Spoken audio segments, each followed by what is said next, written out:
અને ગોસે આઝમની દુઆથી જ આપનો જન્મ થયો અને આપ પેદા થયા હતા. અને એક વખત ગોસે પાકે એમના સીના મુબારક ઉપર હાથ રાખી અને દુઆ માંગી હતી.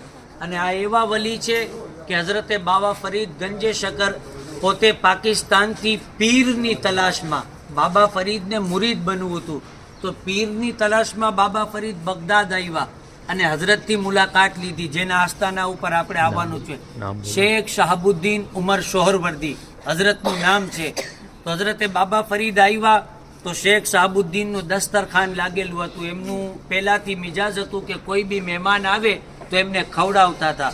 તો બાબા ફરીદને લાઈનમાં બેસાડ્યા. શેખ શાહબુદ્દીન ઉમર સોહરવર્દીએ બેસાડ્યા અને એમની એક કનીઝ એટલે ઓરત, એમની નોકરાણી આવી અને હઝરતે બાબા ફરીદ ગંજે શકરને એમના હાથ ધોવડાવતી હતી. તો બહુ સારા મહેમાન અહીંયા બેઠા હતા. તો હઝરતે બાબા ફરીદ હાથ ધોતા એટલી વાર લગાડે છે કે પાણીના 3 લોટા ખાલી થઈ જાય છે. તો જે મહેફિલ બેઠી હતી એમને શું લાગ્યું કે હઝરત બાબા ફરીદ ગંજે શકર એ ઓરતને જોઈ રહ્યા છે, હાથ નથી ધોતા, ખોટું ટાઈમ બગાડી રહ્યા છે. પછી હઝરતે શેખ શાહબુદ્દીન ઉમર સોહરવર્દી હઝરત બાબા ફરીદને પૂછે છે કે આ શું છે કે તમે આટલી વાર લગાડો છો? ત્યારે હઝરતે બાબા ફરીદ ગંજે શકર કહે છે કે હુઝુર, તમારી નોકરાણીના પેશાની માથે નકરા ગુનાહ જ લખ્યા હતા.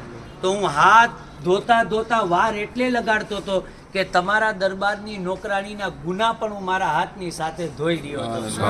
ત્યારે હઝરત શેખ શાહબુદ્દીન ઉમર સોહરવર્દી કહે છે કે હે ફરીદ મસૂદ ગંજે શકર, જો તમે ખુદ આવી હસ્તી છો તો પછી હું તમારા પીરની લાયક નથી. તમે ખુદ મારાથી પણ મોટી હસ્તી છો, એટલે તમે મારાથી ઊંચી હસ્તીને તલાશ કરો.